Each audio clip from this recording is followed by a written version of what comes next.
శుక్రుడు తన స్వక్షేత్రంలోకి వస్తున్నందుకు చాలా మంది అడుగుతున్న విషయం ఏంటంటే, ఏమంటే శుక్రుడు సుఖాలను కారకుడు కదా, మా రాశి వారికి ఎలా ఉంటుంది మరి శుక్రుడు మారుతున్నందుకు 3వ తేదీ నుంచి అని చెప్పి అడుగుతున్నారు. ఇక్కడ ఏంటంటే ముందుగా మీ మేషరాశి వారికి కనుక చూసుకుంటే ధనాధిపతి సప్తమాధిపతి గుర్తుపెట్టుకోండి.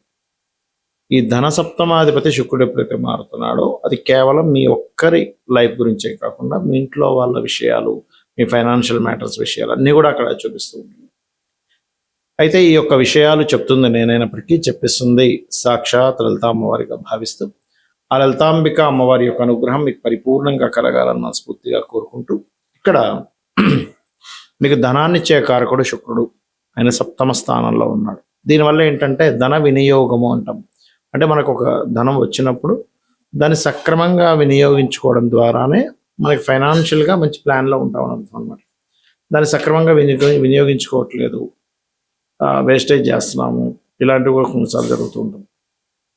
కాబట్టి ఏంటంటే శుక్రగ్రహం ఎప్పుడైతే సప్తమంలోకి వస్తుందో, ఒకటి ధన వినియోగము, ధనాభివృద్ధితో పాటు విదేశాలకు వెళ్ళి ధనం సంపాదించాలి.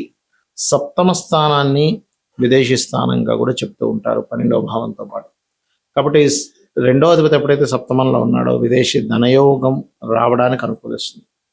అదేవిధంగా అక్కడ ఉండేటువంటి శుక్రుడు వివాహ స్థానంలో ఉన్నాడు కాబట్టి జీవిత భాగస్వామి కోసం చేసే ప్రయత్నాలు, వివాహం కోసం చేసే ప్రయత్నాలు కూడా మీకు సఫలీకృతం అవుతాయి.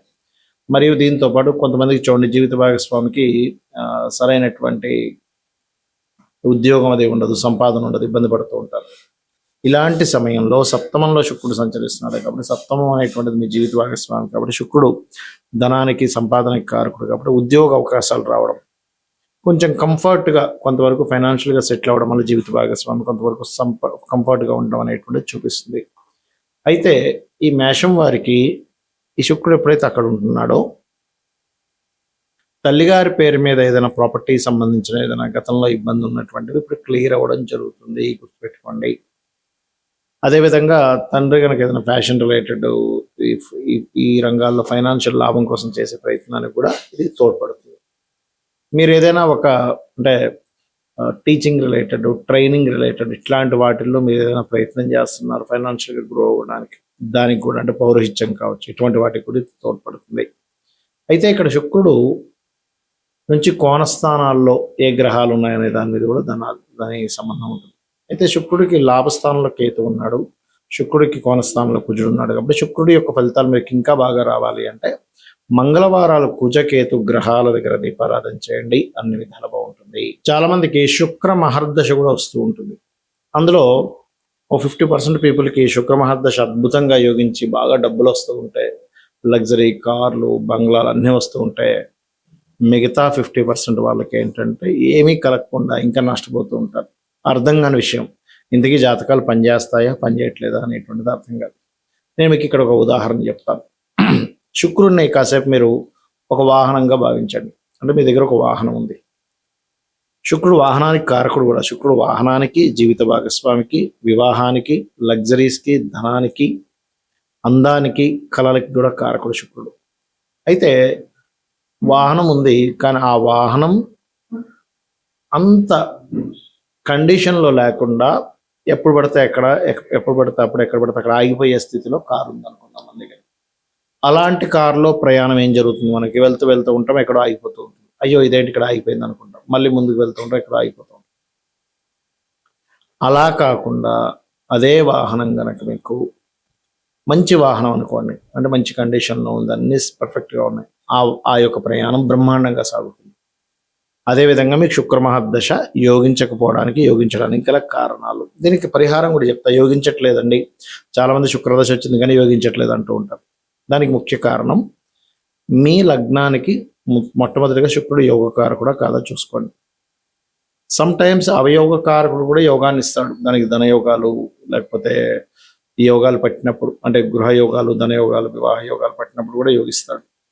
కానీ ఒక్కొక్కసారి యోగకారకుడు అయి కూడా యోగించడు. దీనికి కారణాలు ఏమిటి? అవయోగకారకుడు యోగించడానికి, యోగకారకుడు అయి కూడా యోగించకపోవడానికి గల ముఖ్యమైన కారణం ఏమిటి అంటే ఇక్కడ దాని కండిషన్ పాడవడమే. ముఖ్యంగా శుక్రుడు కేతుతో కానీ పాపకత్తెరలో కానీ రవితో కానీ కంబస్ట్ అయినప్పుడు యోగించలేడు. అంటే రవికి చాలా క్లోజ్ కంజంక్షన్లో ఉన్నాడు, 8 degrees లోపల ఉన్నాడు.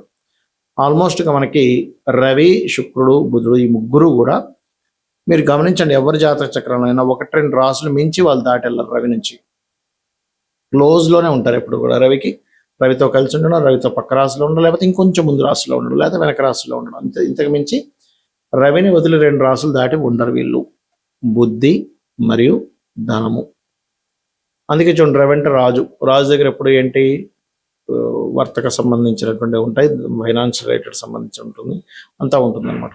అలా ఈ శుక్రుడు కనుక కంబస్ట్లో ఉన్న అప్పుడు, అంటే రవికి చాలా క్లోజ్ కంజంక్షన్స్లో ఉన్నారు, అప్పుడు మీరు చేసుకోవాల్సిన రెమెడీ సూర్యుడికి ఎక్కువగా ఆరాధన చేయాలి.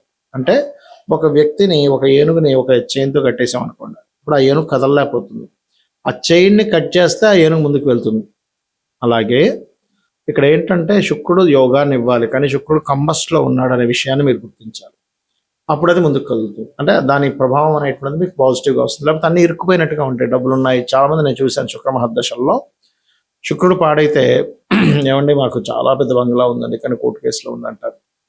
బాగా డబ్బులు రావాలి సార్, ఇరుక్కుపోయి ఉన్నాయి, పెద్ద కాంట్రాక్ట్ చేసాం, కొన్ని కోట్ల రూపాయలు రావాలి, గవర్నమెంట్ కాంట్రాక్ట్, అది ఇరుక్కుపోయాం. ఎందుకంటే గవర్నమెంట్ కారకుడు రవి కాబట్టి. అదే రకంగా ఈ సూర్యుడు, తండ్రి, ఈ గవర్నమెంట్ రిలేటెడ్ సంబంధించినవన్నీ వాటి ద్వారానే ఇరుక్కుపోతూ ఉంటారు. అంటే దీని అర్థం ఏమిటంటే శుక్ర మహర్దశలో శుక్రుడు కనుక రవితో ఉన్నట్లయితే మీరు ప్రభుత్వ సంబంధించినవి చేసే విషయాల పట్ల చాలా కేర్గా ఉండాలి. ఇక రెండవది కేతుతో కనెక్టివిటీ ఉన్నప్పుడు కూడా శుక్రుడు పెద్దగా యోగించాడు. ఎందుకంటే శుక్రుడు portfolios is different, Ketu portfolios difference. Ketu జ్ఞానము, అదేవిధంగా స్పిరిచువల్ రిలేటెడ్, దేన్ని కూడా పట్టించుకోనటువంటి స్థితి, వైరాగ్య స్థితి, అదేవిధంగా ఒక రకమైనటువంటి విముఖత కలిగించేటువంటి తత్వం కేతుది. శుక్రుడు ఏంటంటే సుఖాలు, భోగాలు, వాహనాలు, ధనము, ఇవి ఈ రెండు డిఫరెంట్ ఎనర్జీస్ కాబట్టి ఈ రెండు కలిసినప్పుడు కూడా దీని యొక్క శుక్రుడి యొక్క పూర్తి స్థాయి ఫలితాలు రావన్నమాట. అప్పుడు మనం కేతుగ్రహానికి సంబంధించిన దానాలు ఇవ్వడం, అంటే ఉలవల దానంగా ఇవ్వడం, గణపతి ఆలయాలకు వెళ్ళడం, కేతుగ్రహం దగ్గర దీపారాధన చేయడం, వీలైతే కేతుగ్రహానికి జపం చేసుకోవడం చేయాలి. అదేవిధంగా రవికి కూడా జపం చేసుకోవచ్చు. మరికొన్నిసార్లు పాపకత్తెర మధ్యలో పడుతుంది, అంటే 2 గ్రహాలు పాపగ్రహాలు ఉండి దాని మధ్యలో ఉంటే కూడా ఇబ్బంది. అంటే కుజుడు కేతువు, లేనట్లయితే కేతువు శని. అయితే ఇక్కడ శుక్రుడికి ప్రొసీడింగ్ హౌసెస్లో శని ఉంటే ఏం కాదు, కానీ శుక్రుడికి ప్రొసీడింగ్ హౌస్లో కేతు ఉంటే ఇబ్బంది. శుక్ర రాశుల్లో తర్వాత రాశుల్లో వెంటనే కేతు ఉన్నా కూడా అది యోగించదు, గుర్తుపెట్టుకోండి. అదేవిధంగా మనం ఎంతసేపు శుక్రుడిని మాత్రమే కాదు, శుక్రుడి యొక్క హౌసెస్ కూడా చూడాలి. అంటే వృషభము, తులా రాశుల్లో ఏ గ్రహాలు ఉన్నాయి, ఏ మహాదశ అయినా గుర్తుపెట్టుకోండి. చాలా మందికి గురు మహర్దశ అనగానే అబ్బో అనుకుంటాం, శుక్రుడు అనుకోగానే అనుకుంటాం, బుధుడు అనుకోగానే అనుకుంటాం. కానీ ఇక్కడ శుభగ్రహ దశలు వచ్చినా కూడా, పాపగ్రహ దశలు వచ్చినా కూడా ఆ గ్రహ రాశుల్లో ఆ యొక్క రాశుల్లో ఏ గ్రహాలు ఉన్నాయి అనేటువంటిది చూడాలి.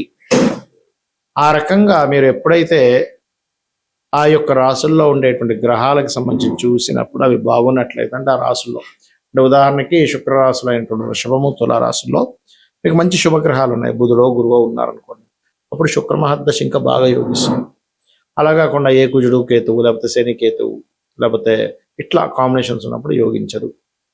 అదేవిధంగా పాపగ్రహ రాశుల్లో ఉన్నప్పుడు కూడా అదే స్థితి. ఏ దశ వచ్చినా సరే ఆ దశ యొక్క రాశులు ఏవైతే ఉన్నాయో, గురువు అయితే మీనము, ధనస్సు, రవి అయితే సింహరాశిలో ఏ గ్రహం ఉంది, చంద్రుడైతే చంద్రమహర్దశ వచ్చింది, చంద్రరాశిలో కర్కాటకంలో ఏది ఉంది, ఏ గ్రహాలు ఉన్నాయి, పాపగ్రహాలు. నీచబడ్డ కుజుడు ఉన్నాడు, నీచభంగ రాజయోగం కలిగితే వేరు. ఇక్కడ ఏంటంటే నీచబడ్డ గ్రహం ఉన్నప్పటికీ అది నీచభంగ రాజయోగం కలిగినప్పుడు మీకు ఇచ్చేటువంటి రిజల్ట్స్ అద్భుతంగా ఉంటాయి. అదేవిధంగా బుధదశ వచ్చింది, మిథునము, కన్యారాశిలో ఉందో చూడాలి. కుజదశ వచ్చింది, మేషము మరియు వృశ్చిక రాశిలో ఉందో చూడాలి. శని మహర్దశ వచ్చింది, ఒక్కోసారి చూడండి శని మహర్దశ వచ్చిందండి ఇబ్బంది పడతాం అనుకున్నాం, చాలా బాగుంది అంటాం. దాని అర్థం ఏంటి, శని యొక్క రాశిలో శుక్రుడు, గురువు ఉన్నారు, శుభగ్రహాల సంబంధం వచ్చేసింది అక్కడ, మీకు ఖచ్చితంగా యోగిస్తుంది. సో ఏ మహాదశ వచ్చినా మీరు అబ్జర్వ్ చేయాల్సింది దాని కండిషన్, దాని రాసుల్లో ఏ గ్రహాలు ఉన్నాయి. ఇది చాలా చాలా చాలా ఇంపార్టెంట్ విషయం. ఇది మళ్ళీ వర్గచక్రాల్లోకి వెళ్తే ఆ వర్గచక్రాల్లో ఉండే గ్రహాలు అది ఇంకొంచెం ఇండెప్త్ అనమాట. కాబట్టి ఇలా చూడండి, ఖచ్చితంగా మీకు దశ యోగించేటువంటి మార్గం ఇది. శుక్ర మహర్దశ యోగించాలంటే నిత్యము లలితా సహస్రనామాలు, లక్ష్మీ అష్టోత్తరం చేసుకోండి, బలం అనేటువంటిది పెరుగుతుంది, మీకు గ్రహం అనేటువంటిది యోగిస్తుంది. శ్రీమాత్రే నమః.